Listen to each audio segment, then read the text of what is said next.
The rise and fall of Palestine under Hamas, aid dependency and diversion. Beneath Gaza, Hamas developed an extensive tunnel network that became central to its military strategy. Above ground, many civilians continued struggling with deteriorating infrastructure, unemployment, and repeated cycles of conflict. What happens when billions of dollars enter a territory, yet ordinary life continues becoming harder?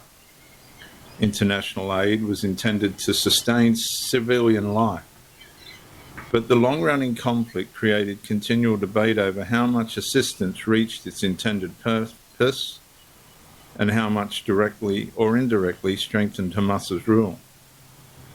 For decades, Gaza became one of the world's largest recipients of international humanitarian assistance: food, medicine, schools, shelters, water projects, electricity support, infrastructure funding. International agencies and donor nations sought to reduce civilian suffering.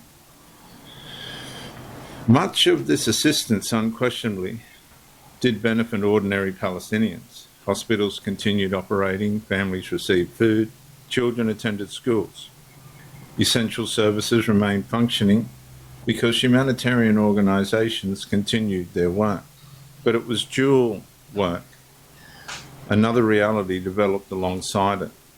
Numerous governments, investors and analysts have alleged that Hamas diverted large portions of construction materials, taxation revenue, imported goods and other resources toward military purposes and advantages. These allegations have included the use of cement, steel and financing for tunnel construction and military infrastructure, though the extent of diversion has been debated across different reports and time periods. Behavioural dependency became increasingly normal. As repeated conflicts damaged infrastructure, international donors repeatedly funded Reconstruction. As Reconstruction occurred, renewed conflict often followed. The cycle repeated: rebuild, rearm, destroy, rebuild again. And this became one of Hamas's greatest strategic advantages. The organisation could continue prioritising military preparation while much of the international community carried substantial responsibility financially for humanitarian recovery. Ordinary Palestinians paid the highest price. Many desired stable employment rather than permanent aid, prosperity rather than relief, investment rather than reconstruction, and a future rather than another emergency.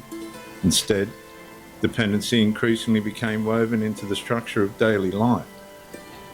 Aid can preserve life, but when conflict repeatedly consumes what aid rebuilds, relief slowly becomes a substitute for lasting peace.